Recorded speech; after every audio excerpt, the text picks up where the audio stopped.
Good to see everyone being recorded.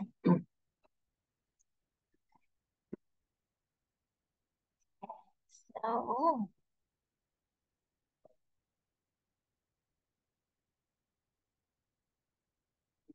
Did you find a place for your nails? No, it was a small batch.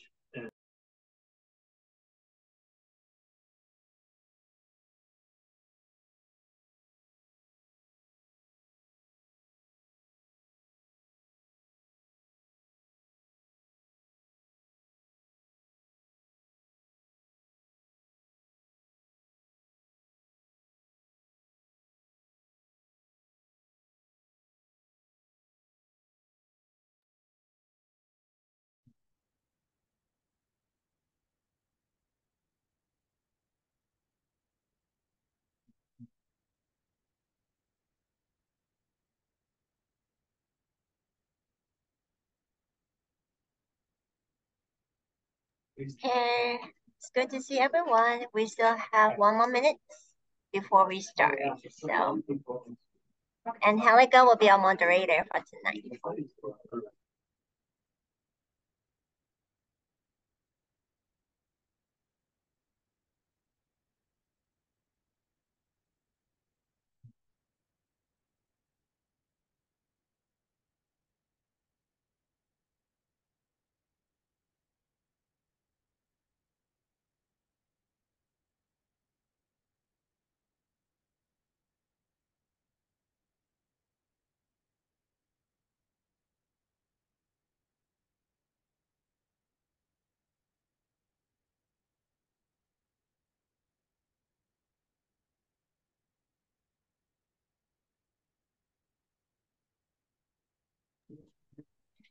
Good evening, everyone. Auspicious blessings. Omitofo. My name is Angelica, and I'm one of the volunteers here at the San Diego Temple. We also have other people joining us here in person behind me. So thank you for joining us hybrid for today's very special event. I would like to first start by reading a short bio of our speaker. Thank you and welcome, Venerable, for joining us for today. I really appreciate that. So Venerable Long Yun was ordained as a Buddhist nun in the Zen Buddhist tradition for 30 years in China, is the current abbess of the American Bodhisattva Buddhist Association, a scholar, a practitioner, and educator. She lectures in the branch of the University of Kelaniya in Sri Lanka.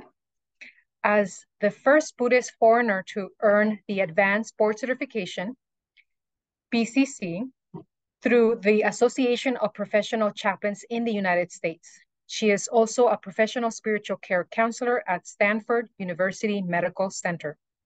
Her current research projects include mindfulness training to improve palliative care patients' quality of life, self-calming rituals, competency cultural education, and Asian perspective on death and dying.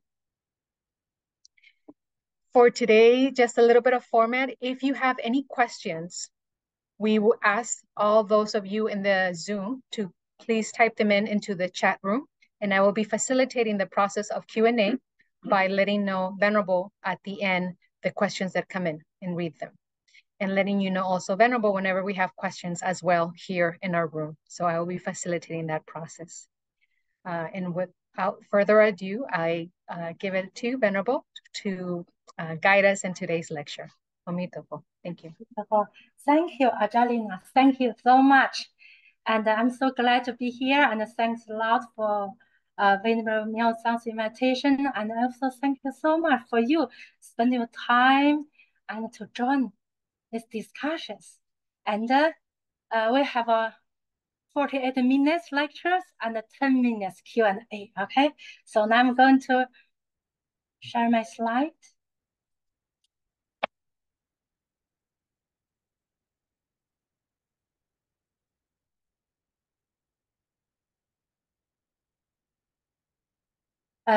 Since it's my first time to be with everybody together, so I don't know. I know you already learned a lot of Buddhism already. So some slides, I may just skip it if you feel very too easy for you. Okay, so I actually prepare a lot of slides because I think it's a wonderful opportunity for me to be here to learn with you, each other. Okay, so today we are going to discuss about a Buddhist perspective on death and dying.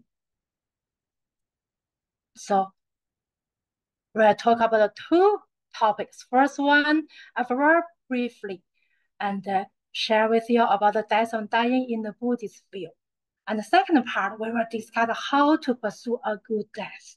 So I will apply my learning, also my clinical experience, and also my teaching experience in the clinical services, and I'll share with you. And also I welcome your question at the end of our discussion. Okay. And okay, now we're talking about what is bad death and good death. So now I give you one example as my patient. She is a 19 years old lady, and she passed away, just from a heart disease, and with all family members around bedside, and she passed away peacefully. This is one of my patient, 19 years old lady.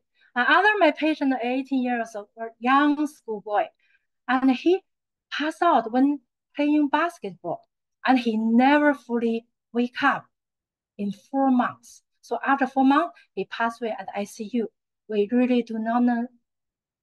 When he passed away, we even did not know the diagnosis, why he passed away when playing basketball. We don't know. And finally, just organ failure, and after 4 months, and passed away. So, yeah, we just think, which one the good death? Which one the bad death? Usually in general, right? In general, a bad death would be the accidental death, right? Maybe like this young boy, 18 years old young boy. And a good death, maybe the natural death, like a natural disease, and living in a long life. Yeah, that's me in general. We mentioned good death and the bad death. However, in our Buddhist perspective, we have different definitions. Yeah, what makes a death good or bad is where the mind goes. That's the definition from Buddhism. Yeah, remember what makes a death good or bad is where the mind goes. So now we're talking the mind, we're talking death and dying, right? So just briefly, we review some of Buddhist knowledge together. Okay, we review together. So death and dying, first of all, there is a very significant person. Yeah, we know it's a Shikaka Gautama, right? It's a prince from Shaka king. We all learned this together. I believe before already, right? He born in what in Nepal right now, and in the Buddha's time is India, right? Yeah, even Buddha have very worthy and also healthy life, but always have one question in his mind. Think about, however, everything impermanent. Yeah, I need to search something free from aging, illness, and death. Yeah, I want to find a deathless happiness. Yeah, all the happiness I have right now is permanent, not permanent and temporary. I want to find deathless happiness. So with these questions, we all know Buddha left Paris and started practice. And finally, under the Bodhi tree, right? The Buddha, he found a way toward deathlessness. He attains Buddhahood. Yeah, I just review some of the knowledge. Okay, what does mean deathless in our Buddhism? As meaning be free from the rebirth, from samsara. We all know after pass away, we rebirth in the 6 realms, right? Yeah, like the well without end, right? The first realm, we saw the realm of heavenly being. Second, the realm of devas. Third one, the whole human realm is realm we are right now. Okay. The next one is realm of hungry ghost, and the next one is animal realms, and last one a hell realms, right? This 6 realms, right? As we mentioned, like a well without end. If we do not practice, we do not want to be free from this.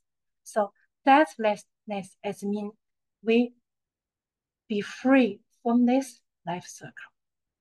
Okay, so yeah, in our Buddhist teachings, so why we always be in these circles, life by life, this life, next life, previous life, we never be free from these circles. Yeah, the Buddha said because craving. Now we have diagnosis, right? Diagnosis treatment. Because later we're going to talk about clinical practice, how to apply Buddha's teaching in our clinical services. Now, first of all, we mentioned about this diagnosis, why we have the rebirth. Yeah, because of craving, right? The craving, we all learn a lot already. Craving, we have 6 class of cravings, 6 kind of cravings, right? Yeah, craving for what? Craving for sounds, craving for flavors. Yeah, we have 6 kinds of. We want to get listen good sounds and a good taste of food, right? All the 6 kind of cravings, right? So these cravings, like what? Like the wind.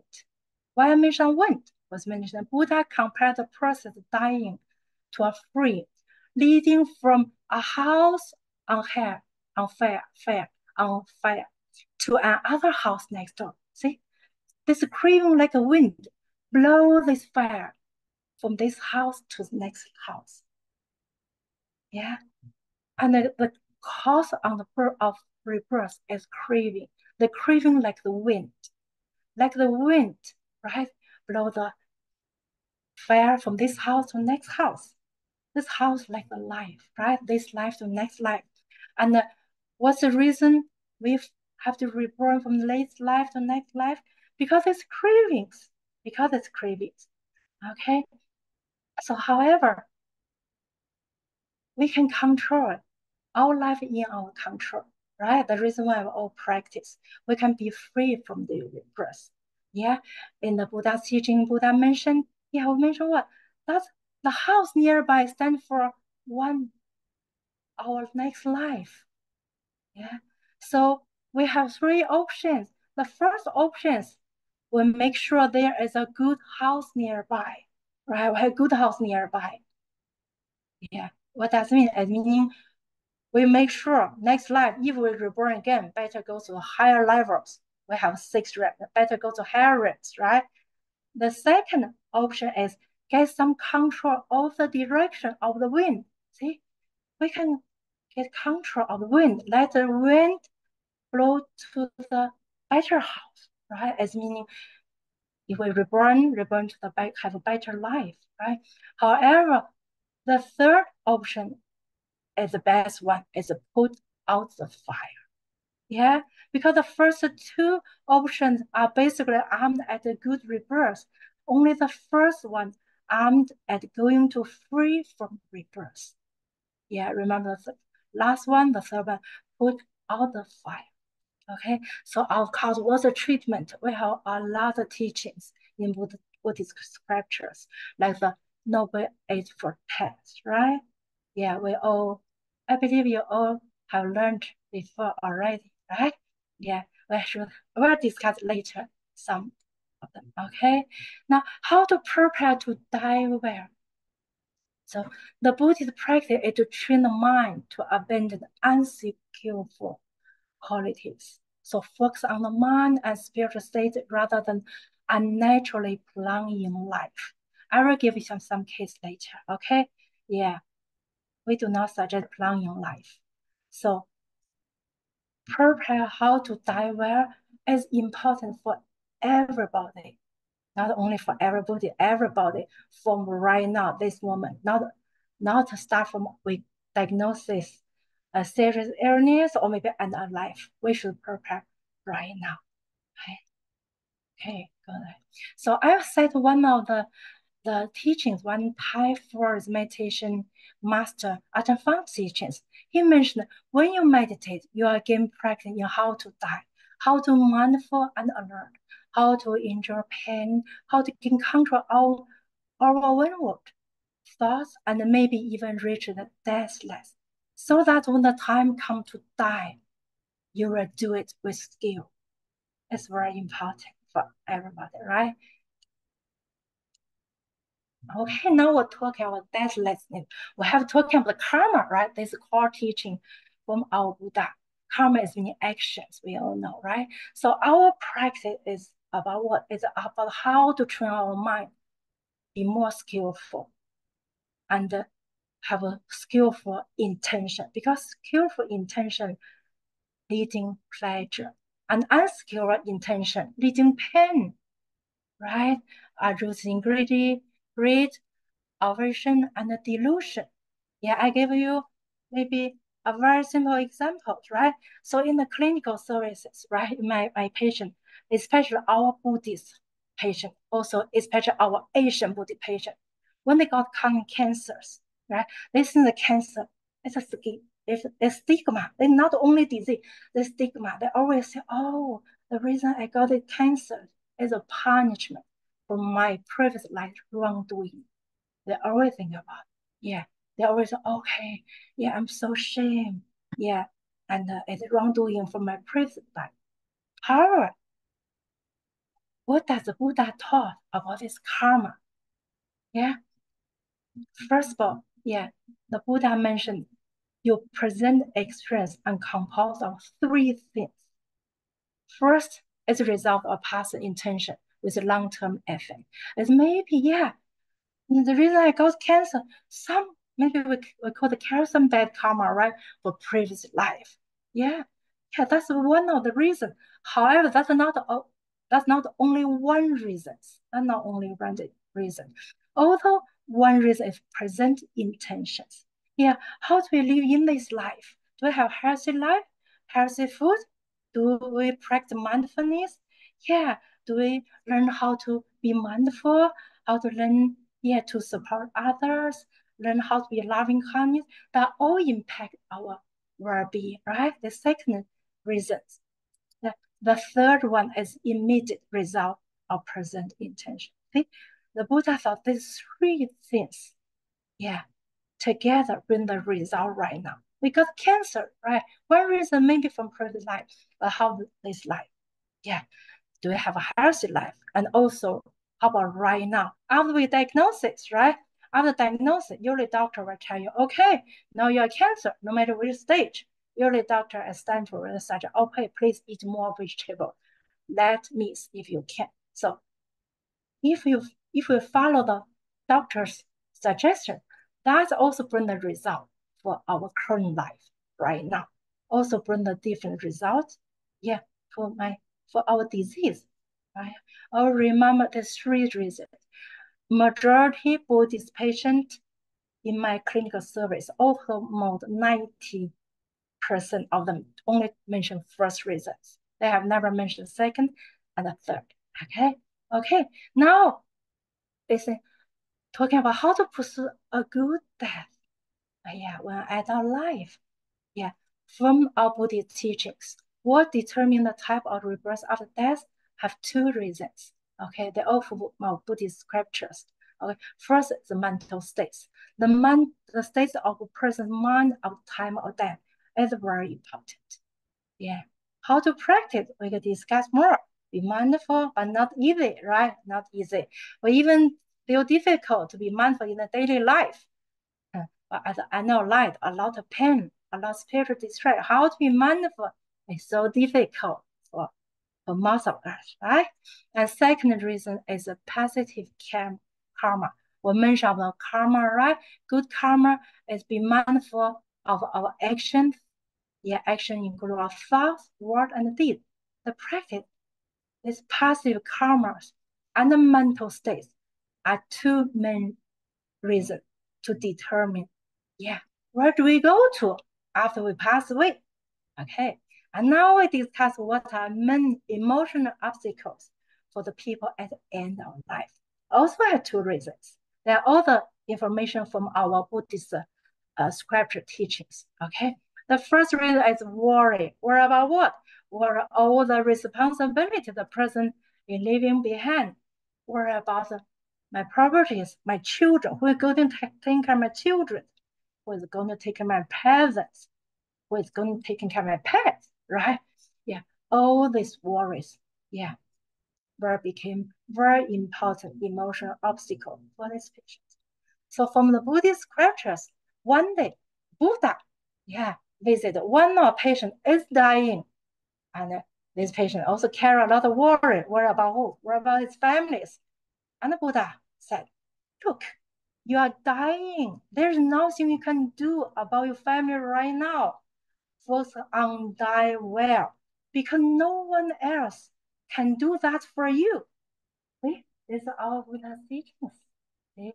And in the clinical teaching, when I encounter this kind of situation, also I ask the patient, you told me you're Buddhist, right? Oh, tell me, what Buddhist teachings can benefit you right now at this moment? Usually, we do not judge the patient. You're right, you're wrong. We do not judge them right or wrong. We just ask them, how do you apply what you have learned from you, Buddhist policies, from your Buddhist scriptures in this moment to help you pass away peacefully. That's what we usually talk with the patient. Okay. The second reason, the fear of death. A lot of reason. Attachment and certainty. Attachment about what? About the bodies, right? About sincere body. Oh, I'm going to die, right? Full of fears, right? Also, uncertainty. Uncertainty meaning if people tell you I have fear of death, 10 people tell I fear that, maybe have 10 reasons. Lots of reasons. Some of fear of the person's dying. They were the pain, they were the in coma, they cannot recognize their family member, their loved ones. Or some of them will feel uncertainty, the lack of direct insights into Buddhist deathlessness. They don't know where I'm going. Even I'm the Buddhist. I went to temple maybe every week or monthly, but I don't know. I just chant there, I bow. After left temple, I did not practice my daily life. I did not make the vows. I don't know. What should I do? I'm dying. What I'm going? I can tell many of Buddhist patients at end of life, they told me they don't really know where they're going. I think, Well, I asked them, what your master told you or what you have learned from your Buddhist scripture. They I have many places. Nirvana, Pure Land. Where do you want to go to? They say, I want to go to the best place like Nirvana, Pure Land.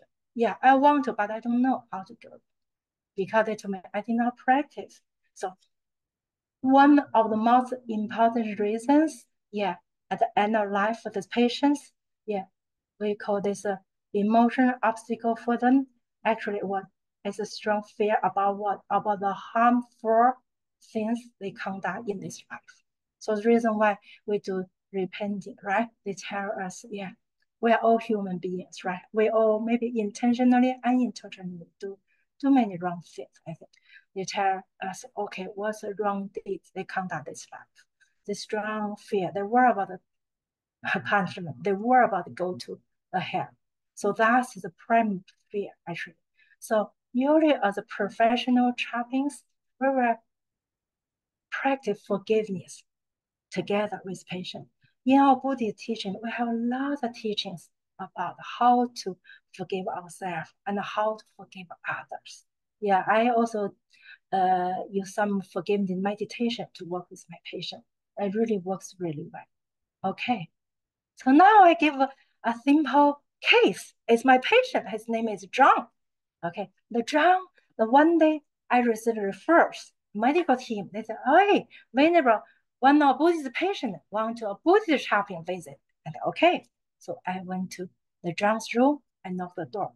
And John with his wife at my side. John is 73 years old. Is a Caucasian, and when he saw me come, he said, okay, welcome, Venerable. Then he told the wife, could you please, just leave for a while? I want to have some private conversation with the Venerable. The wife and left, and then the John told me, hey, Venerable, could you please close door? I closed door. And he stared at me for a few seconds, and he suddenly said, Venerable, you know who I am? You know my name? I said, yeah, I saw your name from name list. Do you know who I am? I said, so sorry. I wish I know. I don't know. So sorry because I'm the immigrant here. He told me you check internet. So I check Google his internet. Yeah, it's a very popular meditation Zen teacher in the United States for 30 years. He told me, Venerable, I'm the meditation master in the United States. I have thousands students here. But this morning, you know what, Venerable? The doctor told me, yeah, I have cancer. But I know I have cancer because I already have some treatment. But morning doctor told me I only have maybe 6 or 3 months remaining. And he told me, Winner, you know my feelings? My mind is blank now. I always remember John told me, my mind is blank. He told me 3 times. What should I do right now? I'm dying. I feel fear, worry, guilty. He told me I have all those connected emotions, but I don't know what I'm doing right now. So he told me I feel really shame. Okay, so yeah, as I mentioned, I do not judge them bad or good. I told him, okay, you just tell me, yeah, what you usually teach for your students, especially when you student in a similar situation like you, usually what did you teach them? Yeah, and I think, oh, my main teaching on mindfulness, right? And also skillful and good intention, all those Buddha teachings. Yeah, if my student in this situation, I may teach them be mindful on the death and dying, and always recall the good deeds you have done in this life. I think, okay, I think, how about John? That all those teachings work for you? Do these old teachings work for you right now? I think, I mean, I have tried. I can try. But at least John, he told me right now, at this moment, he feel he have some coping skills. He told me, okay, now my mind is not blank anymore. I have some coping skills. But he said, oh, I have to try. Okay, this is my patient John. Hey, he keep trying, but finally at the end of life, yeah, he passed away peacefully. We practice a lot. I visit him. We practice self-forgiveness, also forgive others. Yeah, he also found some people in his life and hurt him, right? We practice, finally he passed away peacefully. Okay, this is story of John. And now it's about us. How do we practice in order to we have a good death?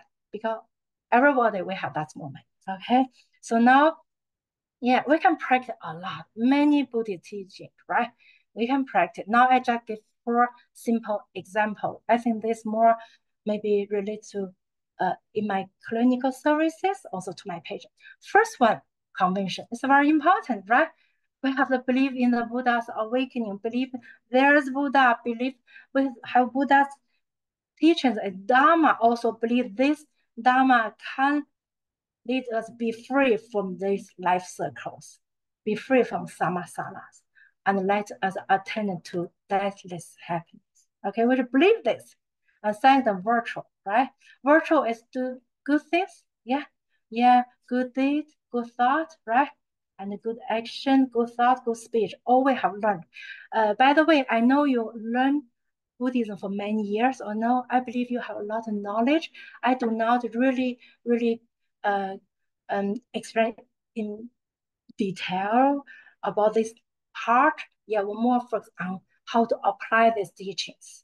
Yeah, at death. Okay. So second one is virtual servant generosity, right? This one, why is important? I found my patient, if their daily life, they share their love, they support others, and they give maybe donation, whatever, be volunteers. When they at end of life, they feel more peaceful because they see, okay, this life I support a lot of people. They feel self-worth. They feel they are the people should be loved by others as well when they at end of life.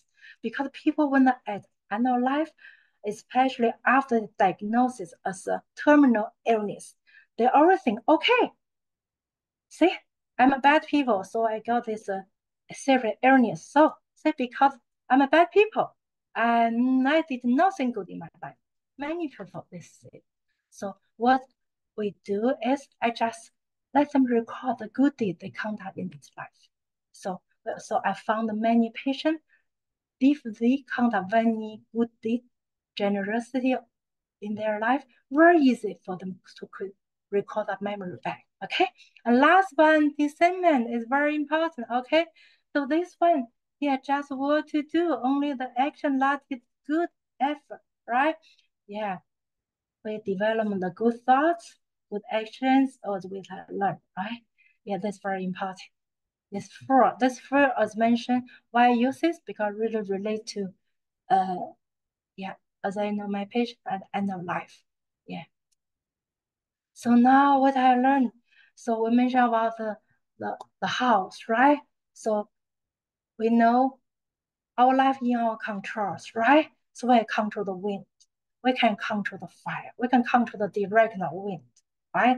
So we know the fire and the wind are blend, right? But everything in our control. We should get some control over the wind, but need to train our mind to remember that not to abandon right way, right? Right way we mentioned about, right? Mention of the Buddha teachings, yeah, for noble truths, or I recall all those we have read, right? Make sure, yeah, be more skillful in your daily life, every day, also at the end of our life on that aspect as well. Make some control. Okay. So now I want to share some my research objects, my research about this clinical services. I conduct research for 8 months for 100 patients with a serious illness. For 100 of them for 8 months. And I give them a pre-survey or post-survey in these 8 months. They have 20 questions. So because many of them actually backbound. Yeah, so I will read the questions. Of course, before I do the research, I will check with the best RN nurse first. If the patient have a capacity to answer the question. If a patient really confused, I will don't do the service. It's not qualified, okay? So I read the questions slowly, let them give me answers. So I do the pre-survey, post-survey. So finally I have 35 out of 100 this survey were collected. That due to environmental factor. Many reasons because why I only got 35? Because in the 8 months, some patients died. Majority of patients died actually because they have serious illness. Some transfer out back to home, husband home, some transfer, of course, in the hospital facilities, husband facilities. Yeah, but maybe some recover. I don't know because I do not follow up patient when after transfer out. I only follow up inpatient. So how do I do this research? I be aware of a time. Okay, okay.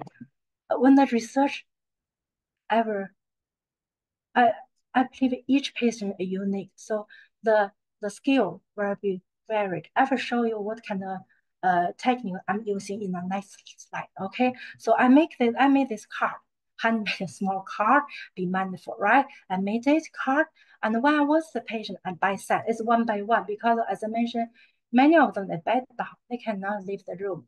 Yeah, I just lead them meditations. I use many type of meditation. Okay, so usually I play soft music. The reason is, if I do not use the music, they will feel sleep easily because they're very sick.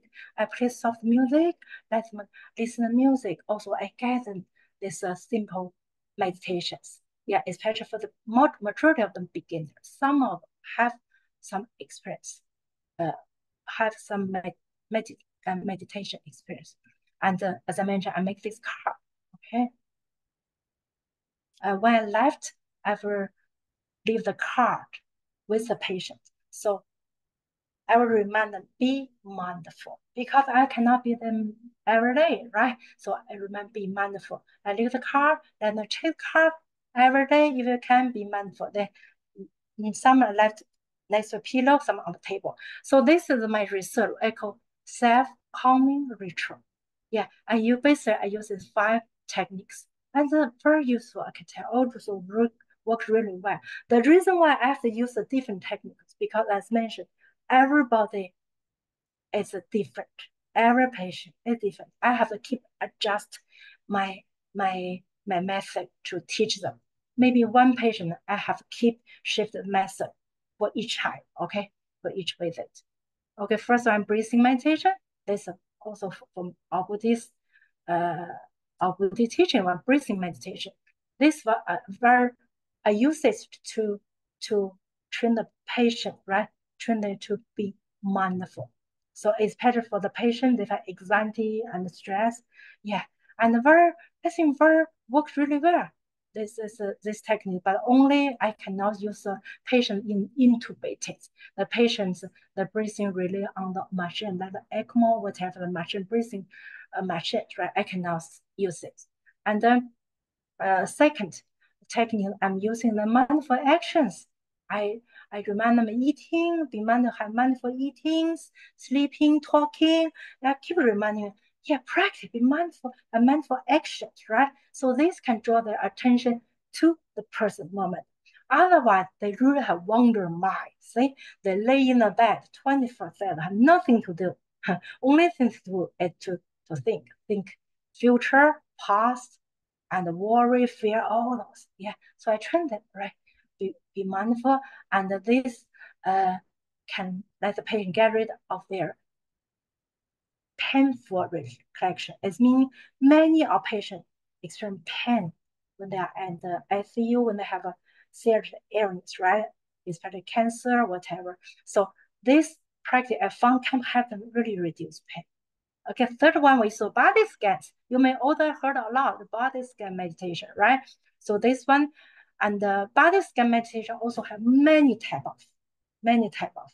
And I just see the patient's medical situation and decided how to do the body scan with them. So this really help patient to reduce pain and be more calm, more comfortable. Yeah. However, many of them they're sick, really sick. They told me, Venerable, I really don't feel where's my arm, where's my leg? How do I do body scan? I say, okay, because they feel numbness, right? I said, okay, do you know where are you right now? You know, I'm laying on bed in the hospital. Okay, do you feel the shape of your bed? Said, okay. I said, how about we do not do the body scan, we do the bed scan. Yeah, you just move your attention from the top of your bed to the end of your bed. Okay, move little by following my guidance. How about that? It's okay. They could work really well because they know they are laying in the bed. They can feel the shape of the bed, right? So this one. The next one, loving kindness. This is really very I can tell very important in this underlying patients because many of them self-denial, they cannot forgive others. Yeah, I use it to practice, let them how to forgive yourself and others to be free from that anger, right? So let them pass away really peacefully. So the next one, sensory awareness. Yeah, this one I train them have awareness. Yeah, this one work for the patient if they cannot have good sleep at night. And also this one also can help them to reduce a lot of depression. So you know, many serious illness patients, they have they develop depression because strong fears, right? Fear of death, a lot of those negative emotions. Yeah, they take antidepressant medications actually. So these are the method I'm using. And yeah, this is the basic information. Their age are range from 20 to more than 80 years old, maybe 87. Yeah, 47, I remember. Yeah. So I can say majority of them is age of 40 to 50 and from 50 to 60, right? The majority of them. Yeah, you can see the percent. So next, how about the race and the gender, right? And for the Asian patient, so for the Asian patient, have Asian patients, we have about 31, right? Asian people, and 46 are Caucasians. And and 17% for South American and others. And the gender among half and half. So the religion of say from Buddhism, how much of Buddhism, how many percent? 70%, right? 70 more. There we have a also have a NRP is no religious presence at 70%. Other religion also say is present 34% other religion. Yeah. So now what's the result? So the result is after 8 months, right? I analyze the data after, see, for their depression scores, right? The patient's depressed scores decreased 60%. It decreased 60%. Yeah, this result out from that 35 patient, right? Okay. The patient's likely to depressed score increased 11.8%. And the patient not depressed score increased by 38%. Seems have a great progress, right? A great progress.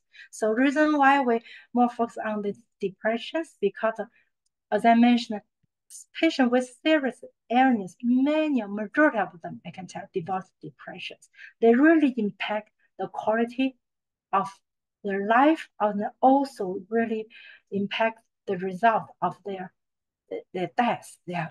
After death, if they die peacefully, it's really impact. So that's why we work on their depression, make sure they can be peace, be comfortable, be mindful, and again a good death. Okay, so now I think we still have some time. Okay, now we discuss other topic. Yeah. So what do you say right now? I go to the Google. I type this term, right? Euthanasia, right? Where is euthanasia legal? Where in the US? Yeah, because it's you can go to Google research. Even after the courses, they always mention about okay, this euthanasia and what's definitions and other information and which states and legally. Actually, I can tell all the misunderstood. Yeah. Keep in mind, euthanasia is illegal in the United States. It's misunderstood. But what is legally here is medical aid in dying. This is also part of my research. So currently, I will show next slide. Okay, we have a 11 states. Okay, what is a medical aid in dying? It's they give the terminal illness patient the option of ending their own life with medication prescribed for that purpose. If you are living in California, you may know this because Carnifar we got approved in 2019. Okay, I will show you some data results later. And however, how to apply it? They have a certain requirement. First, you have to be an adult, age 18 or older. Okay, have to. Second, you have to have serious illness with a prognosis of 6 months or less to live. Third one, you have to mentally, you have a capacity to make your own decision. So when patient apply, we have to let them go to psychology first. Psychology have to make it evolve first, do the assessment visit first to make sure patient have no depression, have no mental illness, and patient is fully alert. And this is what the decision he or she want to make.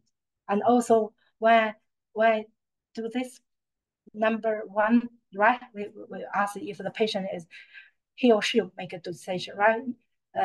Sometimes we do especially in the COVID, we do the Zoom meeting, right? And we will ask the patient, is there any other family member in the room? Please show me. We will check the room. We have to make sure no any family members in the room. Patient only one with the medical team. So we will ask patient, is there really you want to do? Yeah, you're willing to make the choice as your own choice. We have to repeat one many times. Okay, yeah, and Third one, as I mentioned, patient have the mental capacity. Next one is patient have to be able to self-ingest the medication. Patient have to take a medication by him or herself, not other. If cannot move her hand, okay, you cannot apply this med. You cannot, okay? So that's four. Remember, very serious requirement. Also, we have to have two doctors, yeah, work together, make a final decision. It's a long process.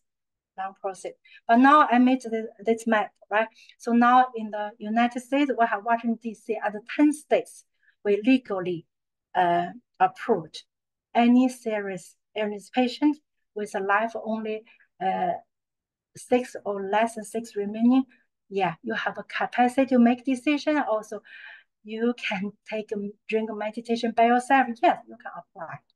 The process actually is not that easy. Yeah, usually you have make a verbally request twice and a writing request once. Yeah, and apart between this verbal request is 15 days. However, I think from about years ago, California, they update it's 48 hours. Yeah, only in 48 hours. And yeah, you can do the verbally request twice. So this medical assistant death. So today we discuss a lot, right? Discuss our death and dying, how to pursue a good death. So finally, I want to use our Master Xing Yun's teachings to end these lectures. So Master taught life is connected to death, and death is connected to life. But what has life will die? And after death, there's life. Life and death have always been but temporary states of existence. What is use in worry about them? Why not be free? Yeah, this I got from a master's one of maxim. Also, yeah, I hope we will follow the Buddha's thought, follow Master Xing Yun's teachings. We all can pursue a good death. Not only pursue good death, we should practice, yeah, how to be mindful, right? From right now, also practice in our daily life. We practice, yeah, we should put out the fire, right? We also finally we hope everybody we can attain Buddhahood. We can be free from life circles. We can really reach that what endlessness, happiness. Okay, so now it's time for my Q&A. I hope we have a little bit time for Q&A. Yeah. So if it's okay for you, I will stop share this slide. Okay. If you need later on, I can share again. Thank you. Okay. So now welcome your questions. Yeah. I don't know if go ahead. Thank you, Venerable, for that wonderful lecture. So far, we do not have any questions in the chat, so I'll open up to the room behind me in case anybody is ready to ask a question. Anybody would like to? Marissa. We have Marissa coming out to the chat. Oh, good question. Ask me my research if published. Not yet. A good question.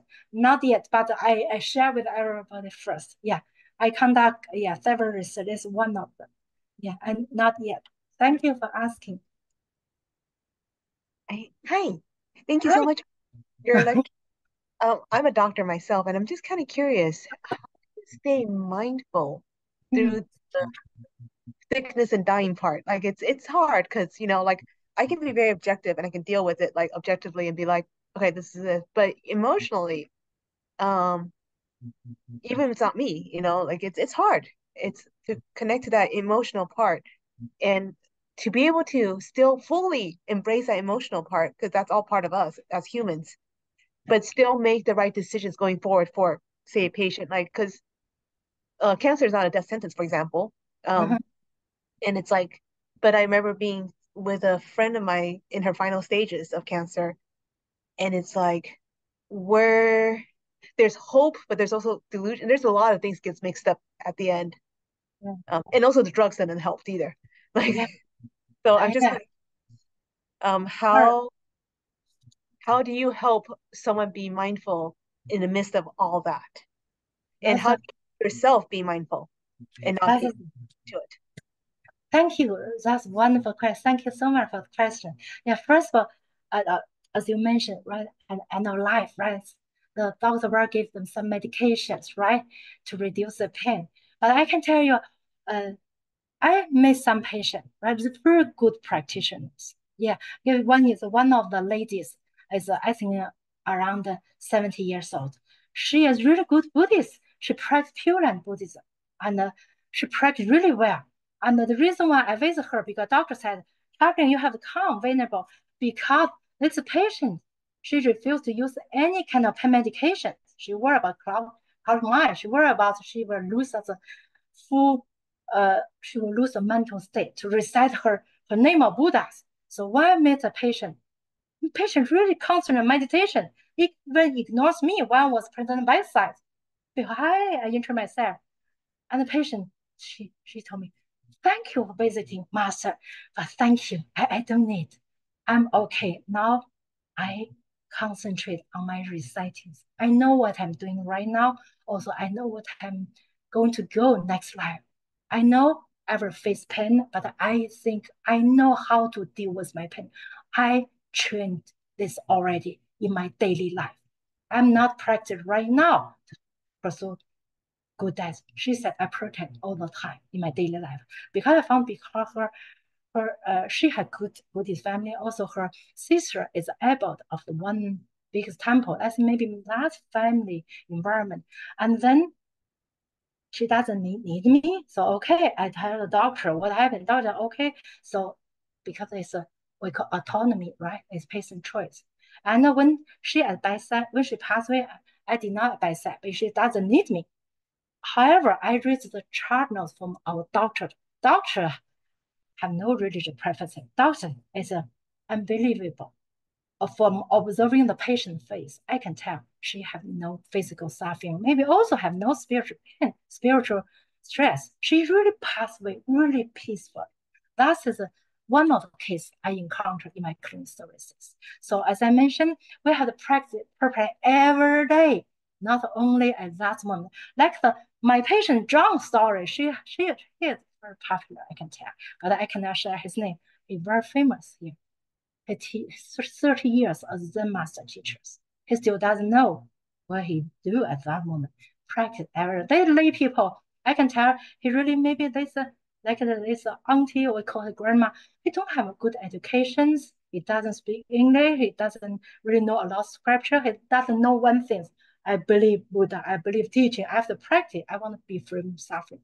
I think we just practice every day. That's where make huge difference at the end of life.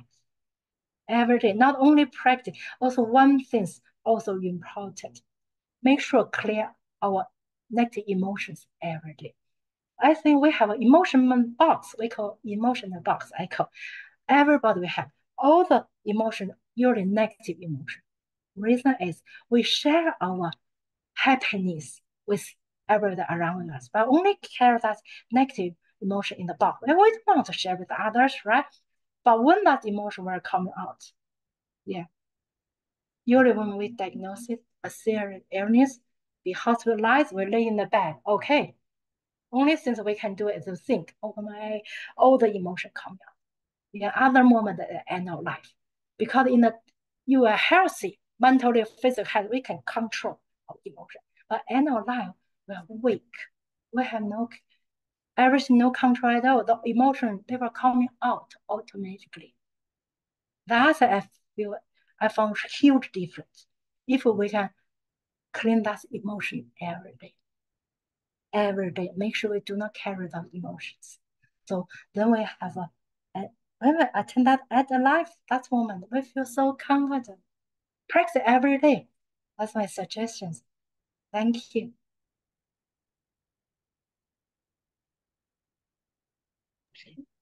Oh, so follow-up question to your wonderful answer. How do you clean up your negative box every day? Because you can't be like, here, I'm pissed off at life. to other people, because that would cause more karma issues. Good question. Good question. I can tell. So in our daily life, we should practice self-awareness. That's our Buddha's teaching. Why we practice self-awareness? Beware of emotions. Okay, beware. Oh, now I'm sad. I feel sad. I feel pain. Why have those feelings? Beware those feelings. Do not run away those feelings. Yeah, find the time, sit down, ask outside. Why I have those feelings? What happened? Just think. You are find the reasons. So because I'm a chaplain, right? We need in American, we have a clinical pastoral education training. That's 1 year, okay, residency training. I'm the one of the preceptor to assist to train our students. So when during the trainings, when we visit patients, right, the emotion will come out. For example, yeah, when I shadowed one of the residents with a patient the serious illness, right, and life, and suddenly the chaplain say, "No, Venerable, I want to leave. Can you stay here? I want to leave." I said, "Okay, you can." So he left. So after visiting, I did a debrief. He told me because he have one of family members exactly the same age with the patient, the same gender, same disease, and died. And a few years ago. And the student told me, I think I processed grief already. I think I'm okay. Yeah, I don't feel grief already, but why when I face this situation? So all emotion coming out. Yeah, that moment. Yeah, if we beware of emotions, we will feel that. As I mentioned, emotion we practice every day. Feel of the emotion and work on that. Work on that. I give a simple example of myself because I found that when I was receiving trainings, right? I don't want to listen to the patient talking about their cats and pet, a dog. I don't know why, because many people love to share story about their pets. I really don't want to listen. When they talking about, I feel very uncomfortable. I ask me why. And then I sit in my meditation, I found, oh, because when I was a child, right? Very little child, and I heard the cat. Yeah, yeah, because some adult as all the kids really, yeah, we just heard a cat because the cat at the neighbors, they have some devil, the bird, whatever, eat their steal their food, whatever. So I heard the cat. From I think I forgot already. That only maybe I was 6 years old. I think I forgot already. When I face this situation, I don't want to listen any story patient share with me how lovely their dog and cat is. I cannot bear that conversation. Later I found, oh, that's reason. So I start to process that grief. So I use a lot of technique, right? So for example, one of the technique we call empty chair theory. You can find it online. Okay, this kind of use grief therapy where I use it. I just sit in my room. I put the empty chair in front of me. Ask me. That's 6 years of Long Yun was sitting in front of me. What do I want to talk to? What do I want to say to her? She only 6 years old. Why she did these things? Use a stone to hit the cat. Why she is intentionally? She was intentional, unintentional. I just process. I talk with this 6 years old Long Yun. I talk with her. So that's the processing my grief. Finally, yeah, I feel okay. Now, yeah, of course, I can talk with the patient any topic about their pet. So that's one way to process our emotion. Okay.